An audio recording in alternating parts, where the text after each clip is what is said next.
Olá, muito bom dia a todos.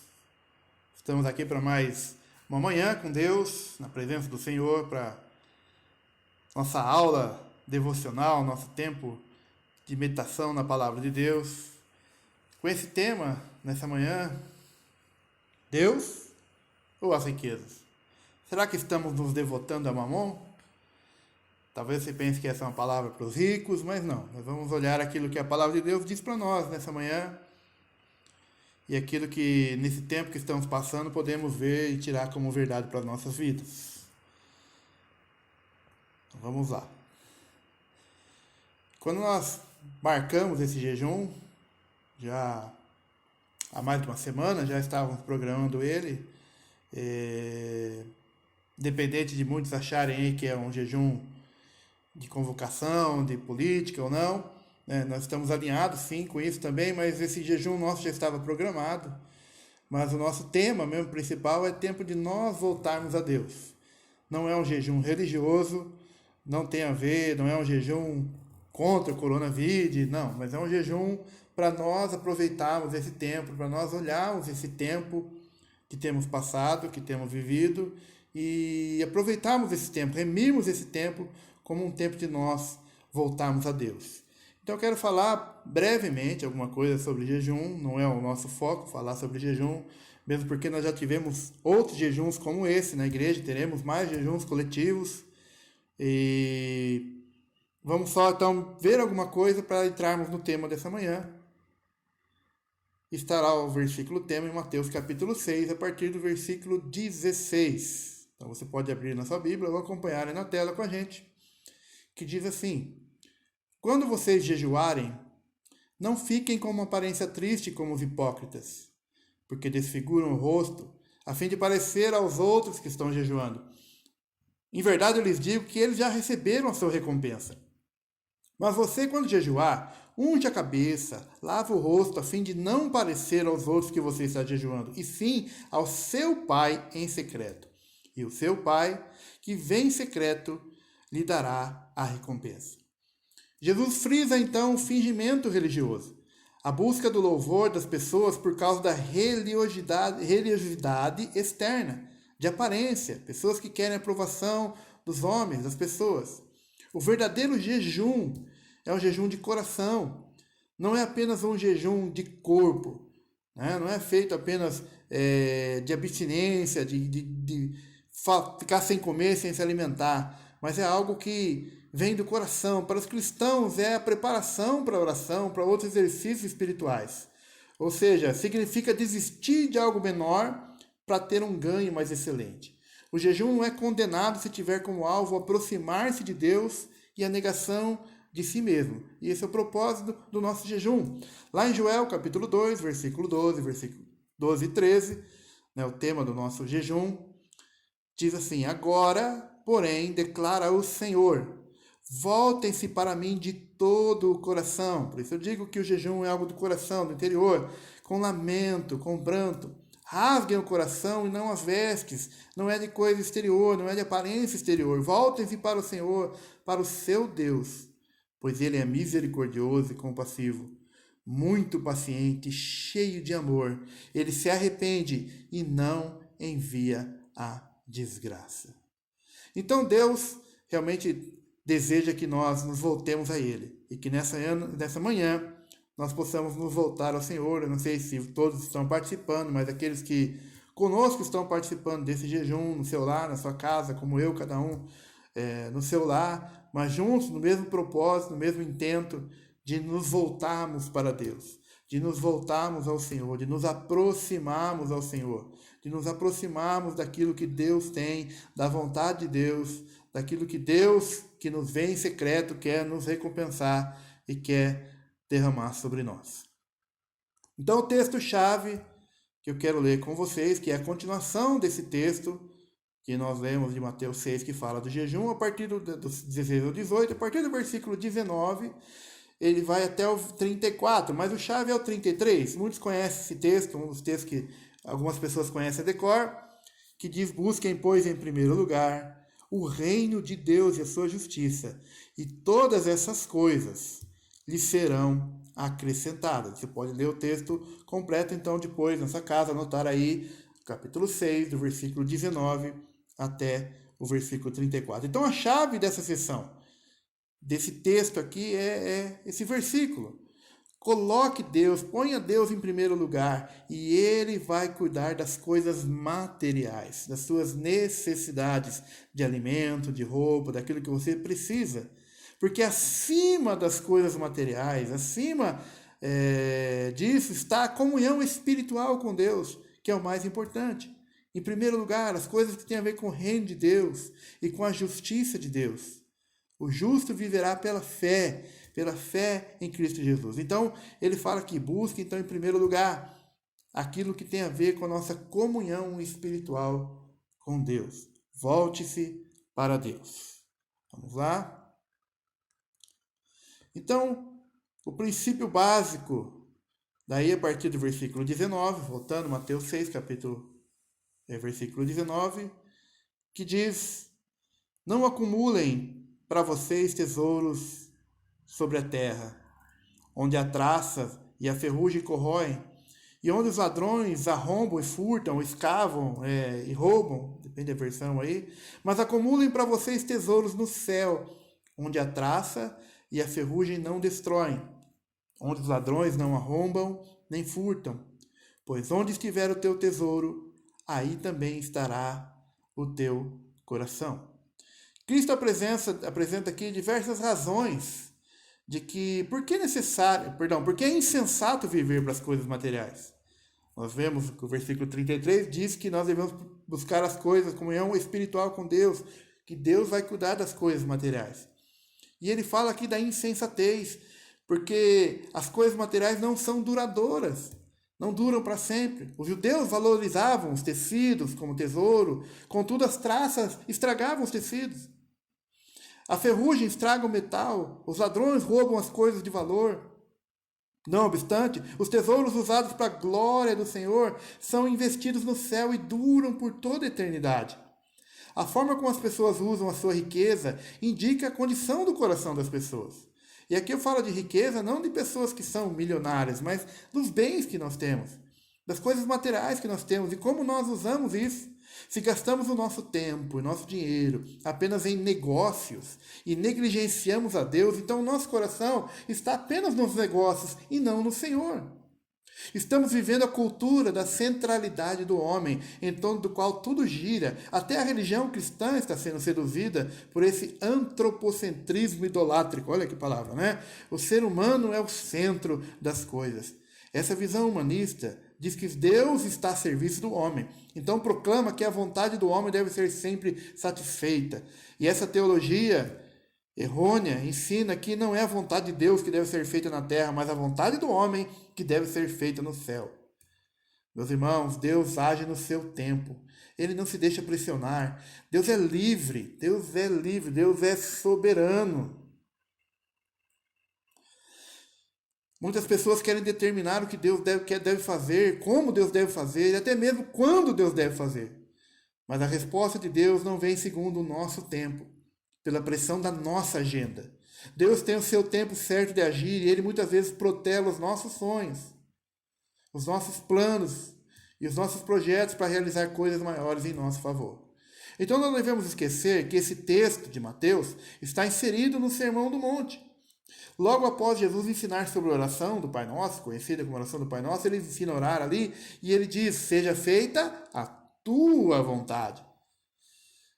Aí, Mateus, um pouquinho antes, aí ele fala sobre essa questão que nós estamos lendo aqui, e mais à frente ele afirma que só entrará, Mateus capítulo 7, só entrará no reino dos céus aquele que faz a vontade do Pai que está no céu.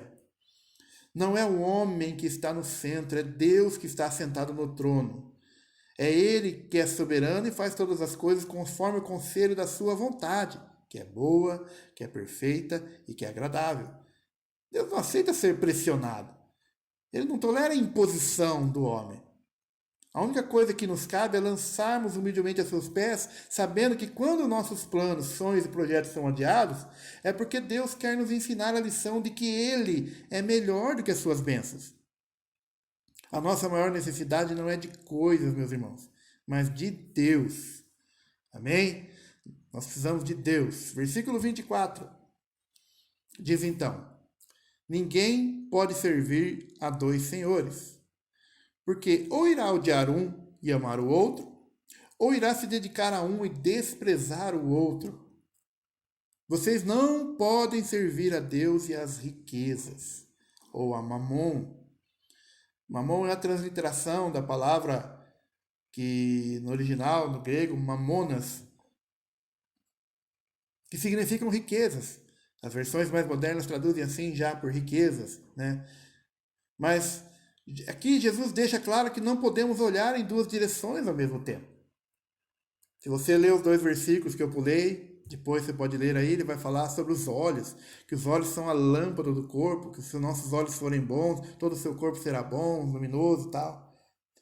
Então nós não podemos ter um olhar em coisas erradas, nós temos que ter um olhar focado no Senhor, olhando para Ele, o autor, o consumador da nossa fé. Jesus deixa claro, então, que olhar em direção a duas direções ao mesmo tempo não é correto. Não podemos fazer isso. Não podemos servir a dois senhores. É impossível viver para Deus e viver para as riquezas materiais. A Bíblia não condena a posse de bens, mas ela adverte a respeito do amor ao dinheiro e do mau uso das riquezas, do mau uso dos bens, dos tesouros, das posses. O texto em que Jesus fala sobre servir a dois senhores, ele personifica então a riqueza como se fosse uma pessoa, um senhor, que poderia ser servido pelas pessoas e não meramente um objeto. Bens, ou dinheiro que as pessoas têm. E por que Jesus faz isso? Para fortalecer o argumento de que as riquezas podem ser um Deus, aí, entre letra minúscula, né? Para as pessoas, como se fossem realmente algo com que as pessoas pudessem interagir pessoalmente. E muitos interagem com esse seu Deus, né? As riquezas podem sim ser um Deus, um ídolo, um senhor na vida de muitos, que não precisam ter muito dinheiro, não. Mesmo poucos podem idolatrar. Dá então a tradução para Mamon como se fosse uma pessoa e não meramente riquezas materiais. Muitas pessoas transformam as bênçãos de Deus em ídolos, prosperam, mas colocam seu coração na riqueza, deixando Deus de lado. Casam e fazem o cônjuge um ídolo, abandonando o Senhor. Têm filhos e vivem em função dos filhos, em vez de consagrar os filhos a Deus e criá-los a eles para o Senhor. Muitas pessoas se agarram tanto às bênçãos de Deus que se esquecem do Deus das bênçãos. Fazem do dinheiro um ídolo, vivem como escravos de Mamon, vivem para ele, morrem por ele, vivem para a riqueza, morrem para a riqueza, devotam todo o seu tempo para isso. Vamos lá então para o próximo texto. Lucas capítulo 16, a partir do versículo 10.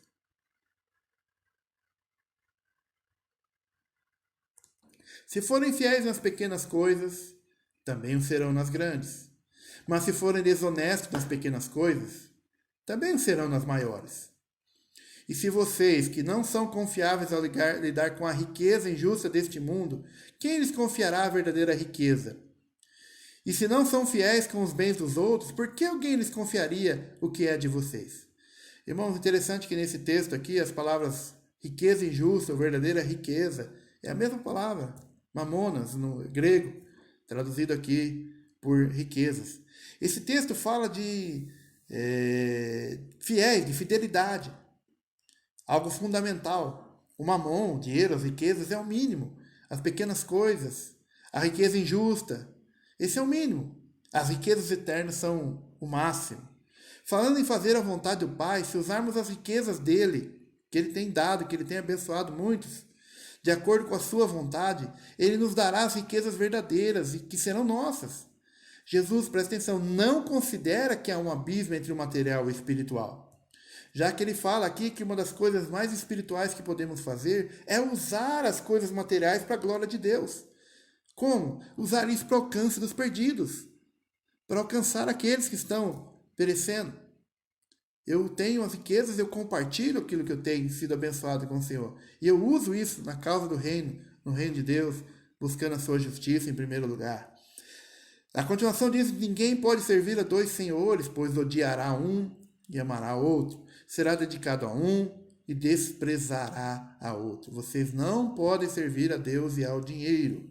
É mais uma passagem de Jesus falando aqui. E ele continua falando porque os fariseus, que tinham grande amor ao dinheiro, isso não é meu comentário, é a palavra de Deus, continua aí o versículo, ouviam tudo isso e zombavam de Jesus. Por causa do amor ao dinheiro, não por causa do dinheiro. Eles tinham grande amor ao dinheiro, então eles zombavam de Jesus. Então Jesus disse: vocês gostam de parecer justos em público, mas Deus conhece o coração de vocês, Deus conhece o seu coração. Aquilo que esse mundo valoriza, presta atenção nessa frase de Jesus, é detestável aos olhos de Deus. Que coisa, hein? Aquilo que o mundo valoriza é detestável aos olhos de Deus. Não ameis o mundo, irmãos, nem as coisas que há no mundo. Aquele que ama o mundo, o amor do Pai não está nele. A quem nós estamos seguindo? A Deus ou a Mamon? Será que estamos seguindo a Jesus mesmo? Os fariseus, eles eram piedosos exteriormente, cheios de cobiça no seu interior. Eram religiosos, na aparência, piedoso, na igreja, como lá aquele que foi, fala: Senhor, eu dou o dízimo tudo que eu tenho, eu oro tantas vezes por dia, eu isso, eu aquilo, eu. Ele cumpria seu papel religioso e achava que estava certo. Mas o seu coração era ganancioso, cheio de cobiça, cheio de avareza, que a palavra de Deus diz que é idolatria. Então esses fariseus religiosos riam de Jesus, porque Jesus falou isso. E muitos talvez falam: pastor, né? Essas pessoas não eram diferentes dos pregadores de prosperidade de hoje em dia. Eles tentavam, e muitos hoje ainda tentam, infelizmente, fazer o impossível: servir a dois senhores, a Deus e ao dinheiro. Meus irmãos, sucesso material, bem como o poder e o prestígio que acompanha o sucesso material, Deus vê como abominação. Detestável aos olhos de Deus. Algo detestável. Mas os homens, o ser humano, admira muito essas coisas. Mas para Deus é abominação. Provérbios, capítulo 10, versículos 2 e 3, que diz assim: as riquezas de origem desonesta não têm valor duradouro, mas uma vida justa. O justo viverá pela fé. Mas uma vida justa, Deus livra da morte. O Senhor não deixa o justo passar fome, mas se recusa a satisfazer o desejo dos perversos. Então é isso, irmão. Vida justa. O justo viverá pela fé. O que eu quero dizer aqui, não é pecado ter dinheiro. Não é isso que a Bíblia diz. Não é isso que eu estou falando. Não é pecado usufruir dos bens, daquilo que você pode conquistar e conseguir. Homens devotos como Davi e Abraão eram ricos. Mas é um grande pecado ter atitude mundana, como um mundo olha, a mesma atitude que o mundo, a mesma coisa do mundo. Ou seja, em relação à riqueza, eu não uso ela para a glória de Deus. Eu não uso ela para glorificar a Deus. Eu uso, não, mas eu dou meu dízimo, o resto é meu, o resto eu me viro. Não é isso que a palavra de Deus diz. Não é isso que a Bíblia nos ensina. É por isso que Jesus, na sequência desse texto de Lucas lá, que a gente estava lendo, capítulo 16, ele vai contar a história, que não é uma parábola, mas é uma história do rico e do Lázaro. Aquele homem rico usava a fortuna apenas para agradar a si mesmo, para manter o seu estilo extravagante de vida e para manter o seu padrão de vida. Ele não usava isso para cuidar do próximo. Ele não usava suas riquezas para compartilhar, para abençoar alguém. A sua prosperidade, que Deus havia abençoado a sua vida, para compartilhar. Irmãos, é muito fácil ser cristão, é muito fácil o cristão ser cobiçoso e desejar as coisas deste mundo, dessa terra, dessa vida, de maneira talvez até desonesta. Mas se a gente olhar a palavra de Deus em Hebreus, capítulo 13, versículos 5 e 6, diz assim: não amem o dinheiro, estejam satisfeitos com o que vocês têm, porque Deus disse: eu não te deixarei, eu não deixarei, eu jamais te abandonarei.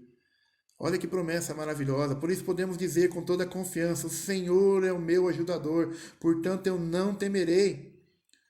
O que me podem fazer os simples mortais? Estejam satisfeitos, contentai-vos. Eu sei que é muito fácil eu declarar, ou qualquer um declarar isso, e muito difícil de praticar. O contentamento, aquilo que é suficiente em si mesmo. Ou seja, o contentamento não vem da posse de coisas materiais, mas de fundamentarmos a nossa vida em Cristo, de buscarmos em primeiro lugar o reino de Deus e a sua justiça, a justiça de Deus, de que o justo viverá pela fé, na confiança de que o que precisamos Deus vai acrescentar e abençoar. Nós já temos tudo o que precisamos, já que Cristo sempre está conosco. Olha que promessa que Jesus, Deus nos promete aqui, não nos deixar, jamais nos abandonar. Glória a Deus por isso. Por isso, então, eu quero fechar essa breve meditação com os irmãos, que nós tenhamos a disposição, na nossa vida, de consagrar a Deus o melhor que nós temos. Tudo pertence a Deus, a nossa vida é dele, o que nós temos é dele. Então, que nós possamos realmente ter essa disposição de consagrar o melhor que temos ao Senhor. Marcos capítulo 12, versículo 30, resume o nosso principal interesse. Se eu realmente estou seguindo a Cristo e não a Mamon, se eu realmente estou vivendo, me devotando a Ele, não devotando as coisas dessa vida, as coisas materiais, se eu realmente estou devotando, não adianta vir com mimimi, com coisa, é impossível devotar aos dois. Por quê, irmãos? Nosso principal interesse é resumido aqui nas palavras de Jesus, dizendo: amarás o Senhor teu Deus com todo o coração, toda a tua alma, todo o teu entendimento, todas as tuas forças. Pastor, é difícil. É claro que é. Mas precisamos adorá-lo, precisamos devotar a Deus, porque essa devoção exclusiva vai tornar impossível servir a Deus e outros ao mesmo tempo. Se eu estou servindo a outra coisa, se eu estou servindo as riquezas, se eu estou correndo atrás de riquezas, eu não estou correndo atrás do reino de Deus, eu não estou servindo a Deus. Não tem como fazer as duas coisas ao mesmo tempo. Não tem como dizer, pastor, mas eu na minha semana, eu corro atrás. Não.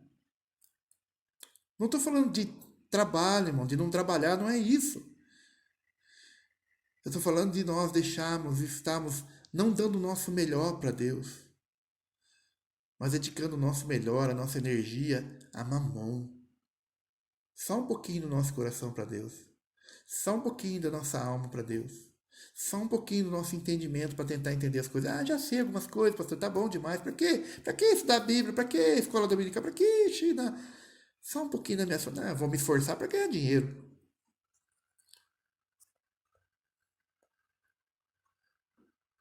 Mas o nosso melhor precisamos consagrar a Deus.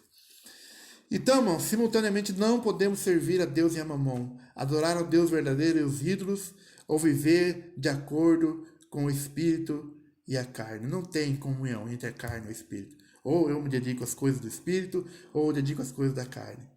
A carne e o Espírito são inimigos entre si. O mundo é o nosso inimigo.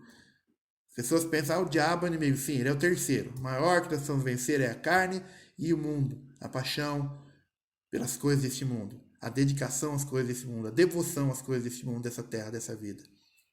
Há uma frase que eu não anotei aí, mas é de um pastor seminarista na época, mas ele veio como missionário, um dos missionários que veio para o Brasil, dos Estados Unidos, para estabelecer a igreja presbiteriana aqui há muitos anos atrás, chamado Ashbel Green Simonton.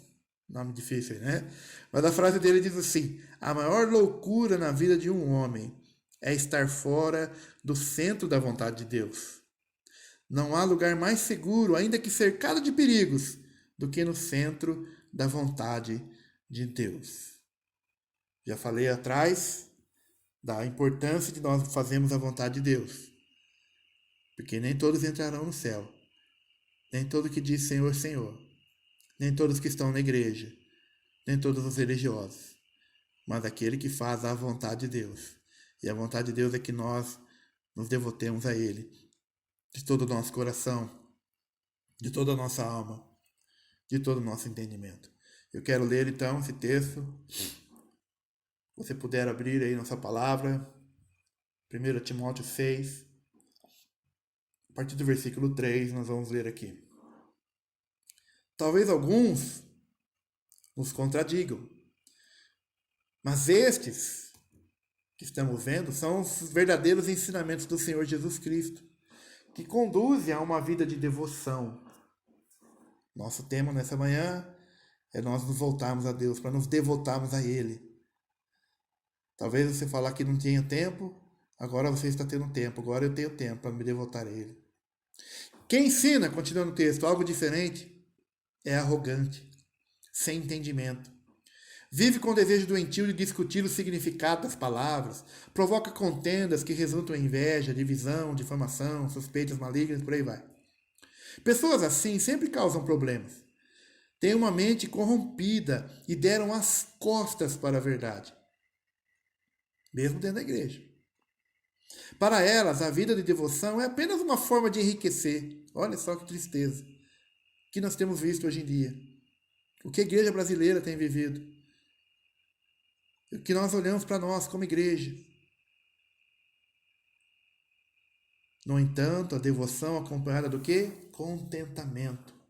Contentando com o que nós temos, em si mesmo uma grande riqueza. Afinal, não trouxemos nada conosco quando viemos ao mundo, e nada levaremos quando deixarmos. Portanto, se temos alimento, roupa, estejamos contentes. Mas aqueles que desejam enriquecer caem em tentações e armadilhas e em muitos desejos tolos e nocivos que os levam à ruína e destruição. Vamos lá. Pois o amor ao dinheiro, e não o dinheiro, mas o amor a esse dinheiro, é a raiz de todo o mal. Alguns, por tanto desejarem dinheiro, desviaram-se da fé e afligiram a si mesmo com muitos sofrimentos. Você, porém, que é um homem de Deus, olha aí, você, porém, que é um homem de Deus, fuja de todas essas coisas más, busque, em vez das riquezas, a justiça. O justo viverá pela fé. A devoção, devote-se a Deus, não se devote a mamon, não se devote às riquezas. E também a fé, o amor e a perseverança e a mansidão. Lute o bom combate da fé. Apegue-se firmemente à vida eterna para a qual você foi chamado e que tão bem você declarou na presença de muitas testemunhas. Lembra lá no batismo, você que foi batizado e declarou na presença de todos? Não renegue a fé, não renegue a palavra. Honre a palavra que você falou. Apegue-se firmemente a isso. Você declarou na presença de testemunhas que você entregava a sua vida para Jesus, para servir a Ele, para servir ao Senhor. Diante de Deus, você declarou das testemunhas. Deus que a todos dá vida, seguindo o texto aqui, de Cristo Jesus. Não só apenas dos homens, mas de Deus, Pai, Filho e Espírito Santo. Que deu bom testemunho diante de Pôncio Pilatos. Jesus testemunhou que o seu reino não é deste mundo diante de Pôncio Pilatos. Jesus testemunhou que qualquer poder ou autoridade vem somente de Deus. Paulo então continua: encarrego de obedecer a esta ordem sem vacilar. Seja firme, não, até quando? Não é? Até quando vacilar? Até quando olhar para dois caminhos? É Deus ou é riqueza que você quer? É Deus ou é segurança financeira? Deus é mamon. Assim, fazendo isso, apegando-se firmemente, ninguém poderá acusá-lo de coisa alguma, desde agora até a volta do nosso Senhor Jesus Cristo. Pois no devido tempo, Jesus será revelado do céu pelo bendito e único Deus Todo-Poderoso, o Rei dos Reis, o Senhor dos Senhores. Somente a Ele pertence a imortalidade, e Ele habita em luz tão resplandecente que nenhum ser humano pode se aproximar dele. Ninguém jamais o viu, nem pode ver. A Ele sejam honra e poder para sempre. Amém. Amém. Glória a Deus. Continuando o texto aí. Ensine os ricos deste mundo que não se orgulhem nem confiem em seu dinheiro, que é incerto. Esses dias onde muitas pessoas estão passando por problemas e dificuldades financeiras. Não estou falando que é castigo de Deus. mas pessoas que talvez confiavam, que a sua confiança não em Deus, no seu futuro, não, meus bens, tá tudo certo, a minha empresa, eu vou de vento em popa. A sua confiança deve estar em Deus. Deus provê ricamente tudo que nós necessitamos para a nossa satisfação. Diga a essas pessoas, os ricos, que usem o seu dinheiro para fazer o bem. Como Jesus mesmo fala lá em Lucas 16, o texto que lemos. Que eles devem ser ricos em boas obras e generosos com os necessitados, sempre prontos a repartir. Essa é a nossa medida de prosperidade. Essa é a nossa medida de bênção, recalcada, sacudida, né? Não, recalcada, sacudida e amarrada. Não, recalcada, sacudida e transbordante. Para você transbordar, para você repartir, para você compartilhar, para eu compartilhar aquilo que tem sido abençoado, sendo fiel no pouco, que talvez Deus tenha me dado. Então, pronto a repartir. Dessa forma, deste modo, acumularão tesouros para si mesmo, com um alicerce firme para o futuro, a fim de experimentar a verdadeira vida. Timóteo, guarda aquilo que Deus lhe confiou. Evite discussões profanas e tolas com aqueles que se opõem a você com suposto conhecimento. Alguns se desviaram da fé por seguirem essas tolices, mas que a graça de Deus esteja com vocês. Meus irmãos, Deus é soberano. Ele está sentado na sala de comando do universo. Ele está com as rédeas da história nas suas mãos. Ele dirige as nações. Ele domina sobre a natureza. Ele não permite que nenhuma folha caia de uma árvore sem a sua permissão. Ixi, fui redundante agora, né? Mas a vida sua não é dirigida por um destino cego. Você está nas mãos de Deus, o Deus vivo. Eu quero encerrar nessa manhã e dizer, com algumas perguntas para nós, para mim, para você, como igreja. A quem você tem servido? Seja sincero, meu querido. Eu quero ser sincero com Deus. Como Davi, que foi sincero no Salmo 139, Deus sonda o meu coração. Olha, que vê se há em mim algum caminho mau, alguma coisa que eu estou fazendo, se eu realmente estou me devotando ao Senhor ou estou me devotando às riquezas, estou me devotando a mamão.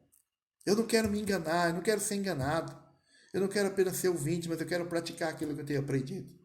A quem eu tenho servido? A quem você tem servido? A quem nós temos servido? Deus ou as riquezas?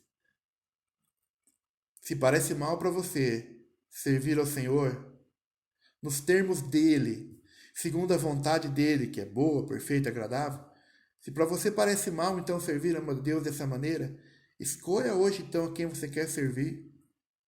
Até quando você vai ficar pulando de um lado para o outro? Cocheando entre dois caminhos. Se o Senhor é Deus, siga, como disse Elias. Se é mamon, siga. Devote a sua vida a conseguir tudo, a juntar riquezas. Porém, eu quero declarar como Josué, eu e minha casa serviremos ao Senhor. Isso não é promessa de Deus. Isso é declaração minha, sua, que cada um de nós pode fazer realmente ao Senhor. Oferecendo o que temos ao Senhor, consagrando o que temos ao Senhor. O que você tem oferecido a Deus? E o seu melhor?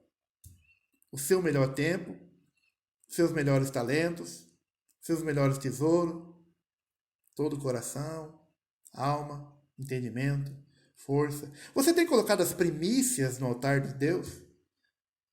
Ou o resto, se sobra, você tem entregado a Deus? Do seu tempo, dos seus tesouros, do seu talento? Você tem comparecido diante do Senhor de mãos vazias? O que você tem apresentado ao Senhor? Tudo que você tem de Deus, meu querido. A casa que você mora, o carro que você anda, o salário que você recebe, a família que você tem, a sua própria vida, tudo é de Deus. O que você tem devolvido ao Senhor? O que você tem consagrado de volta para Deus? Deus não quer que você transforme num ídolo uma bênção dada por Ele. Eu estou certo que Deus adia os nossos planos, os nossos projetos e os nossos sonhos, para que possamos devolver alguma coisa no altar do Senhor. Então vocês verão mais uma vez a diferença entre o justo, que viverá pela fé, e o ímpio, entre o que serve a Deus e o que serve a Mamon e o que não serve. Leia lá, Malaquias, capítulo 3, versículo 18.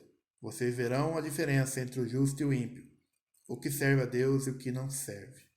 Que nós possamos, não só nessa manhã, mas a cada dia, nos consagrarmos ao Senhor. Nos consagrarmos a Deus, nos voltarmos a Deus, nos entregarmos a Deus e nos rendemos aos seus pés.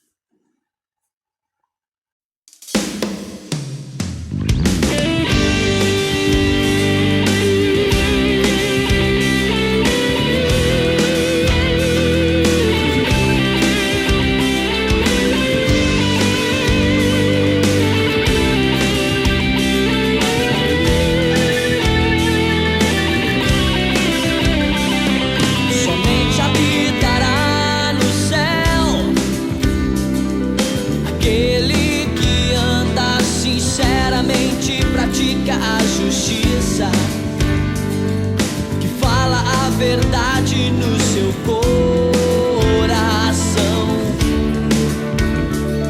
somente habitará no céu aquele que não difama com a sua língua, nem faz mal ao seu próximo, nem aceita injúria contra o seu irmão,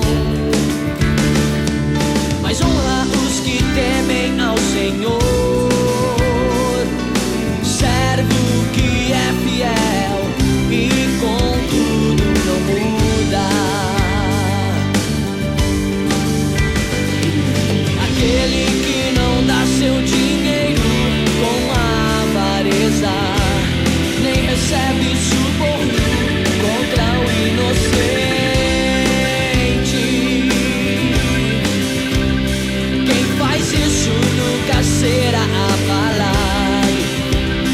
Quem faz isso nunca será abalado. Habitará nos céus que aceitarem a Jesus como único Salvador, como único Senhor.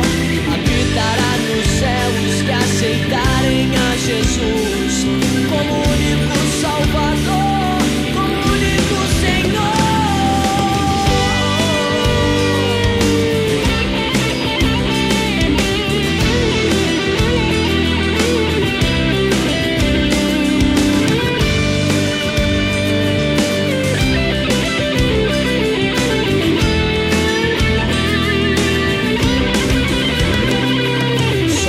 Habitará no céu aquele que anda sinceramente e pratica a justiça. Bom, em cima dessa palavra eu quero orar com você nessa manhã, agradecendo a Deus pela graça e a misericórdia dele sobre as nossas vidas. Pai, nós queremos te agradecer por esse tempo, Pai, de palavra, alguns participando do jejum, Senhor, que nós realmente possamos estar realmente devotados ao Senhor, ao teu querer, à tua vontade, ao teu propósito, aquilo que o Senhor tem para as nossas vidas, ó Senhor. Que possamos de verdade analisar o nosso coração, o nosso interior, e verificar, Senhor, e olhar a nossa vida, se realmente estamos devotados ao Senhor, se estamos buscando fazer a tua vontade, o teu querer, se a tua direção, Senhor Deus, é o que realmente importa para nós. Ou se estamos ainda no curso deste mundo, Pai, agindo como as pessoas deste mundo e apenas buscando as coisas para essa terra, para essa vida. Que o Senhor, ó Pai, nos capacite a ouvir, a ter ouvidos sensíveis à tua voz, para alcançarmos as coisas que são espirituais, ó Senhor. E fazermos uso dos dons, dos talentos, do tesouro que o Senhor tem abençoado as nossas vidas no teu reino, para abençoar vidas, abençoar pessoas, ó Senhor Deus, e glorificar o teu nome em tudo que temos e somos, Pai. Assim oramos agradecidos, ó Pai, que o Senhor nos dê um domingo abençoado na tua presença, cheio da tua graça, do teu cuidado sobre a nossa vida, sobre a nossa família, nossa casa, sobre a casa do teu povo, Pai. No nome de Jesus. Amém.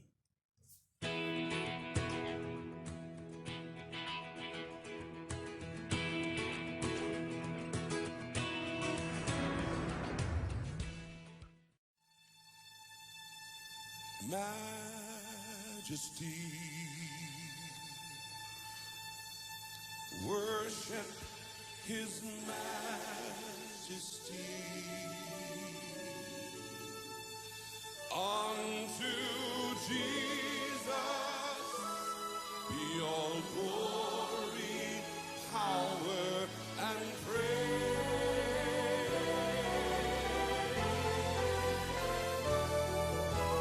Majesty, kingdom, authority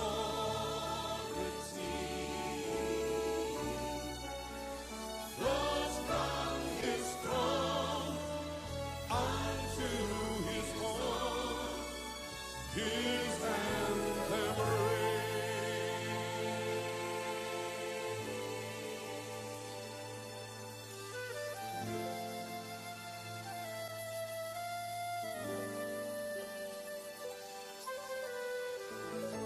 Tonight, Lord Jesus, we set aside the balance of this evening to focus upon your kingship and your lordship. Yes, Lord, we acknowledge you as the sacrifice, the great sacrificial lamb. We thank you, Lord God, for the blood that you shed for us. We thank you, oh Lord God, for the great mercies and blessings that you showered upon our lives. But tonight, Lord, we want to see you not as a lamb, but we want to worship you as that Lion of Judah, the King above all kings. Thank you. Thank you for your presence. We bow before you. We acknowledge you. We honor you as King of kings and Lord of lords. So lift up on high the name of Jesus. Magnify and glorify Christ Jesus the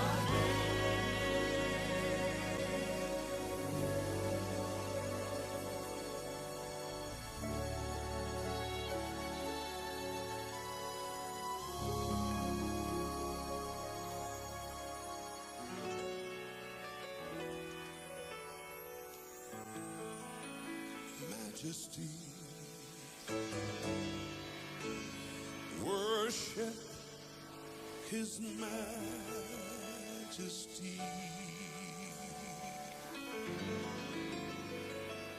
Jesus who died